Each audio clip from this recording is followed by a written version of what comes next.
Bienvenidos al informativo de Magnífica TV, dedicado a ofrecerte las noticias más relevantes de la Iglesia. Hoy es miércoles 16 de febrero de 2022 y estos son nuestros titulares.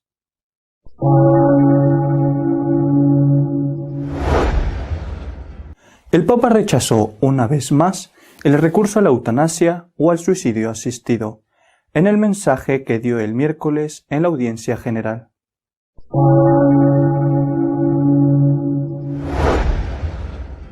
Benedicto XVI ha rechazado las acusaciones de haber protegido a un sacerdote pederasta y ha expresado su dolor de que le hayan tachado como un mentiroso.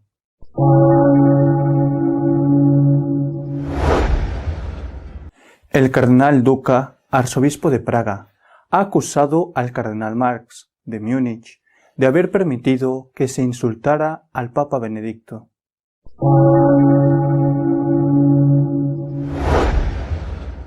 Un obispo anglicano, el cuarto en pocos meses, se ha hecho católico, como protesta al liberalismo cada vez mayor de su iglesia.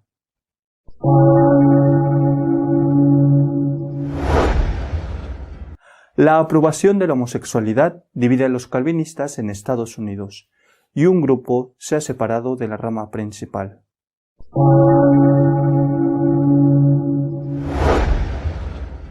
En la catequesis de la audiencia general del miércoles, el Papa Francisco ha aplaudido los cuidados paliativos y ha dicho que la eutanasia y el suicidio asistido son inaceptables.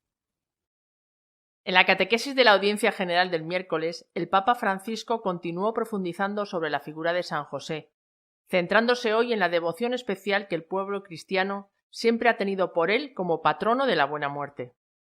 No podemos evitar la muerte, dijo el Papa, y precisamente por esto, después de haber hecho todo lo que humanamente es posible para cuidar a la persona enferma, resulta inmoral el encarnizamiento terapéutico.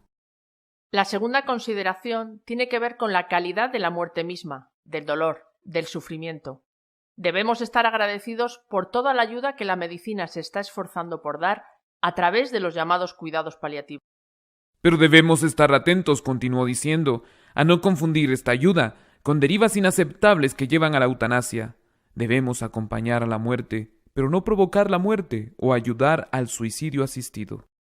Francisco insiste en que se debe privilegiar siempre el derecho al cuidado para todos, para que los más débiles, en particular los ancianos y los enfermos, nunca sean descartados. La vida es un derecho, no la muerte, que debe ser acogida, no suministrada, y este principio ético concierne a todos, no solo a los cristianos o a los creyentes.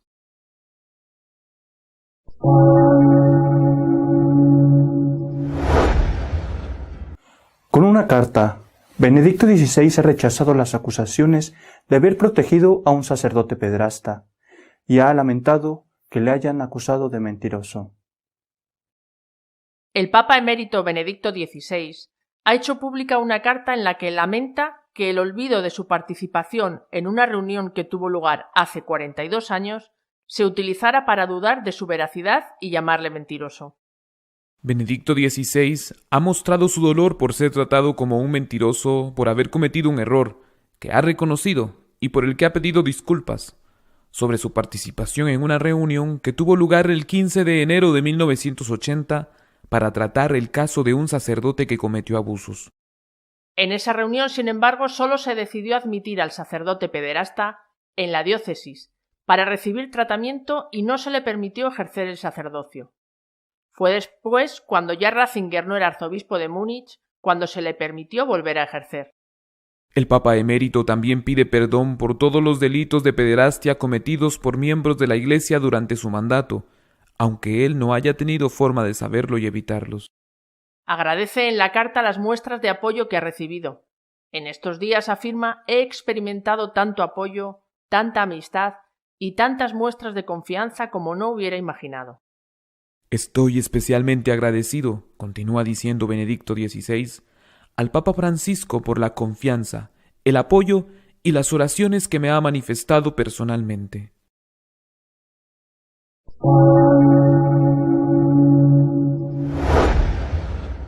El arzobispo de Praga, cardenal Duka, ha salido en defensa de Benedicto XVI y ha acusado al cardenal Marx de Múnich de permitir que se le tratara de mentiroso. Desde que comenzaron los ataques contra Benedicto XVI, tras la publicación del informe sobre los abusos a menores en la archidiócesis de Múnich, pocas voces se han escuchado en defensa del Papa emérito. Por ello, cabe señalar la decidida postura del arzobispo de Praga y primado de la República Checa, el cardenal Dominik Duka, que acusa abiertamente al cardenal Marx de hacer daño a Benedicto XVI. Duka es un cardenal de reconocida talla tanto dentro como fuera de la Iglesia. Perseguido durante el comunismo, fue condenado y llevado a la cárcel por su actividad pastoral. El cardenal Duka ha decidido protestar contra el trato dado a Benedicto XVI por la archidiócesis de Múnich, publicando una nota en la web de la archidiócesis de Praga. El primado checo acusó públicamente al arzobispo de Múnich Marx, a la curia local y al presidente del episcopado alemán Betzing de haber difamado al anciano pontífice y empañado su reputación. Su nota de protesta contra los ataques a Benedicto XVI se titula significativamente «Múnich traiciona por segunda vez», comparando así todo lo que ocurre hoy en Múnich con la infame conferencia celebrada en Múnich en 1938 y que concluyó con un acuerdo que condujo a la anexión de Alemania nazi de vastos territorios de Checoslovaquia. Con gran pesar, admite que la forma en que la archidiócesis de Múnich ha utilizado el informe es para él una de las mayores decepciones que ha experimentado en la Iglesia. Subraya que el informe, que probablemente costó cientos de miles de euros, Benedicto XVI fue injustamente calumniado y herido.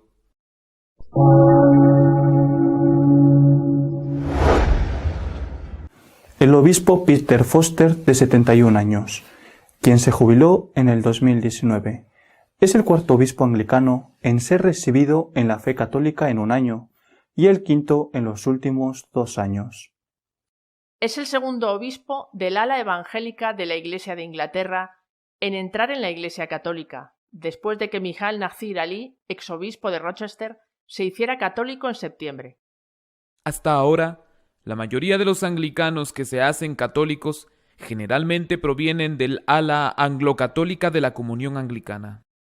Foster pasó 22 años como obispo de Chester y fue el primer obispo en nombrar a una mujer como sufragánea cuando nombró a Libby Lane como obispo de Stockport. Al igual que el Nazir Ali, ha apoyado firmemente el matrimonio tradicional y se opuso activamente a los intentos de redefinir su significado. En 2003 fue uno de los obispos anglicanos que escribieron a Rowan Williams, el arzobispo de Canterbury, para quejarse de sus planes de nombrar obispo a un sacerdote abiertamente homosexual. Hasta hace poco, Forster escribía regularmente para Church Times, el periódico anglicano, y en un artículo criticaba Laudato Si, la encíclica sobre el cuidado del medio ambiente del Papa Francisco, como ingenua.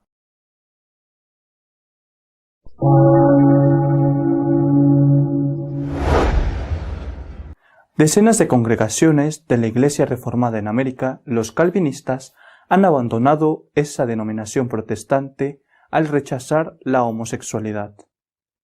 El pasado día de Año Nuevo, 43 congregaciones de la Iglesia Reformada en América se separaron de la denominación nacional por diferencias teológicas sobre el matrimonio entre personas del mismo sexo y la ordenación de clérigos LGBTQ.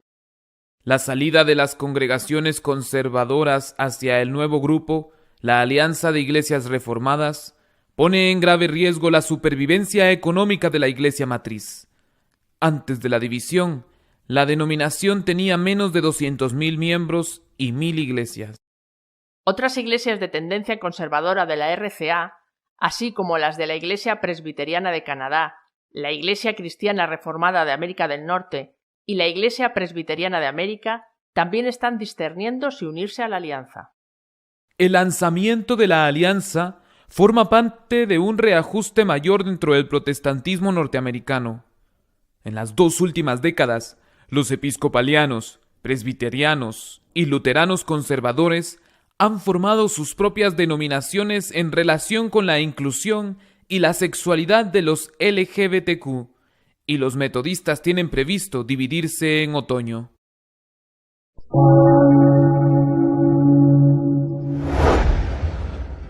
Nuestro editorial de esta semana está dedicado a comentar la carta de Benedicto XVI, donde lamenta haber sido acusado de mentiroso.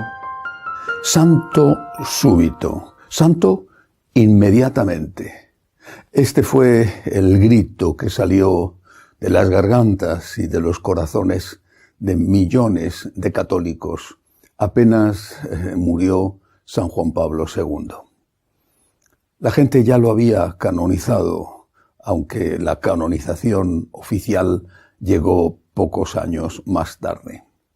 Me he acordado de esta expresión cuando he leído la carta de defensa que ha publicado esta semana Benedicto XVI contra las acusaciones que se han hecho contra él, acusaciones por un bufete de abogados de Múnich pagados por la diócesis de Múnich. Unas acusaciones sin fundamento. Le acusan de haber permitido que un sacerdote pederasta se instalara en la diócesis de Múnich cuando él era arzobispo de allí y que ejerciera como sacerdote cometiendo nuevos abusos. Sin embargo, sus acusadores saben perfectamente que eso es mentira.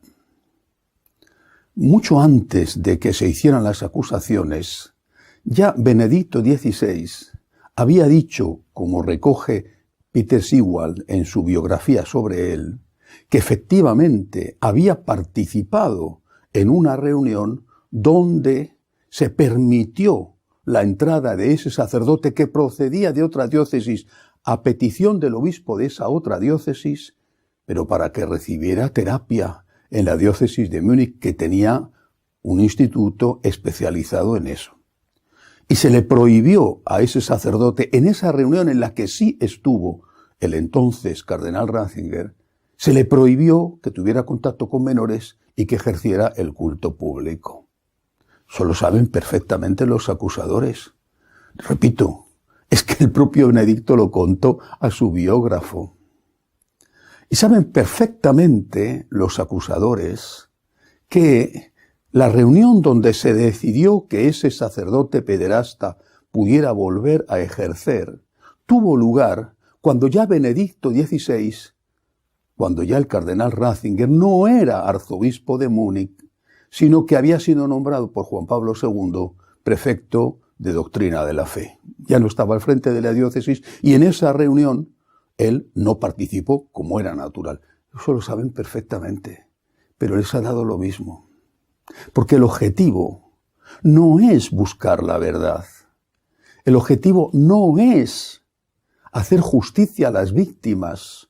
El objetivo es erosionar la imagen de un hombre santo y bueno, que se ha levantado con su doctrina, con su magisterio, como un dique contra esta oleada de modernismo y de relativismo que está inundando y llevando a pique la nave de la Iglesia. El objetivo es erosionarle a él como persona para desprestigiar su labor, su mensaje. Por eso es por lo que este hombre debe de ser considerado un santo, porque está siendo perseguido precisamente por su fe. Y además no un santo que entre dentro del capítulo de los confesores, los que con su vida demuestran su amor a Cristo, sino en el capítulo de los mártires. Porque aunque no ha derramado todavía su sangre, está derramando su sangre de forma moral, lo mismo que nuestro Señor empezó a derramar su sangre ya en el huerto de los olivos y aún no le habían crucificado. Sus enemigos saben bien lo que buscan, pero sin embargo no han acertado, no han tenido éxito. Es verdad que los grandes medios de comunicación, incluidos algunos del Vaticano, han titulado el resumen de la carta publicada por Benedicto XVI, diciendo que el Papa pide perdón por los abusos sexuales cometidos bajo su responsabilidad. Es cierto que eso lo dice Benedicto XVI en su carta. Es una carta llena de humildad y de sinceridad.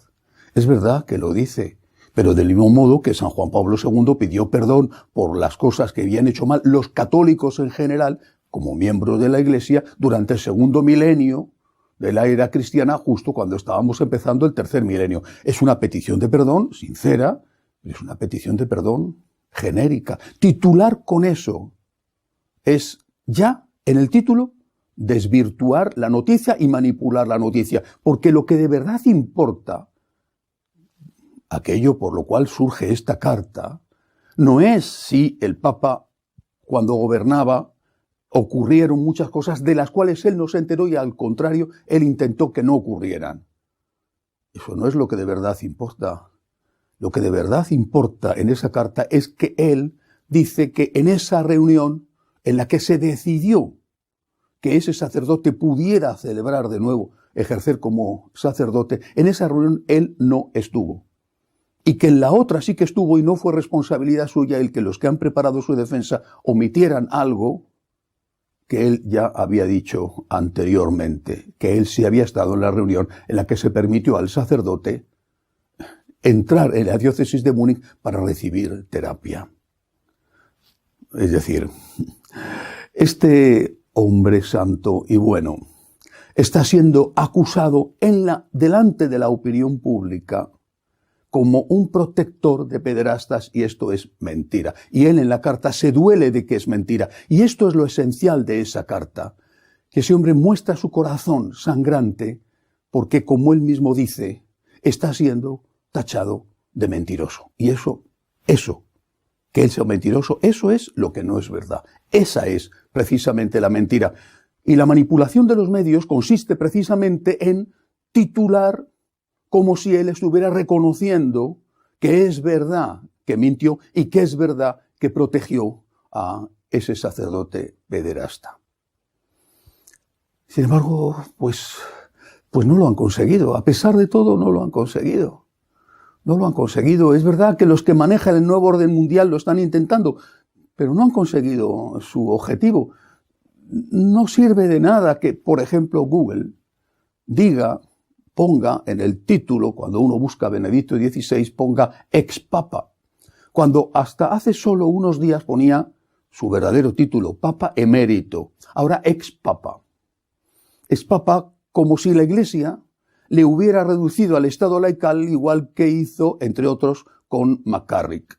Poner a Benedicto XVI a la altura de McCarrick es una burda manipulación. Repito, a pesar de todo, no están consiguiendo sus resultados, los resultados que buscan. Ahora, esta situación deja también algunas preguntas. No solo la constatación de que el nuevo orden mundial está contra él porque hay que erosionar su mensaje destruyendo su figura.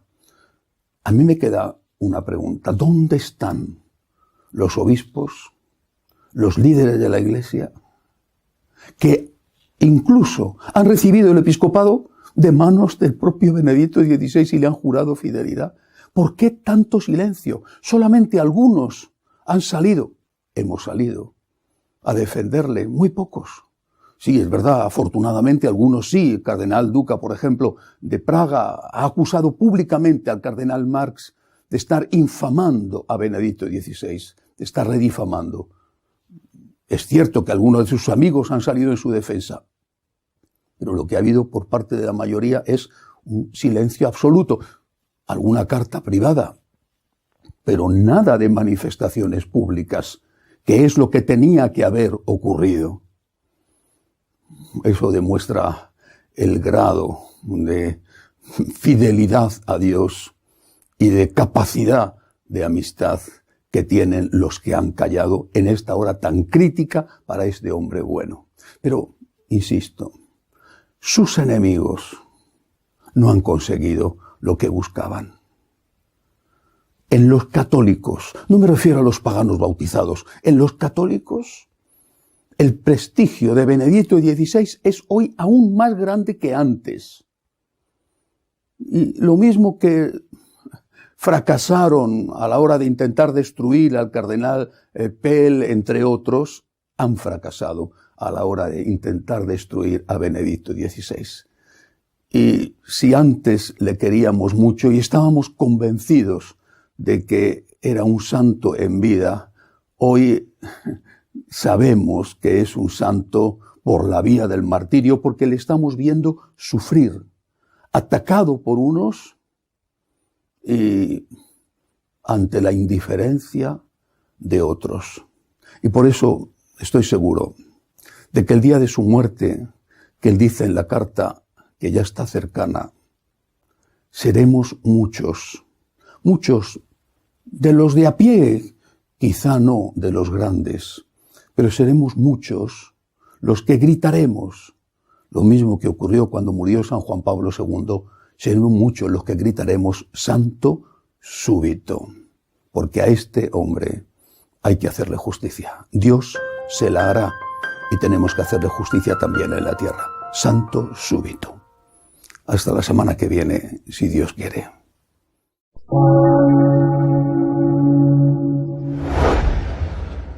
Si deseas estar al tanto de lo que va sucediendo en la Iglesia, puedes hacerlo en nuestra página web de noticias, www.católicosonline.org. Hasta la semana que viene, si Dios quiere.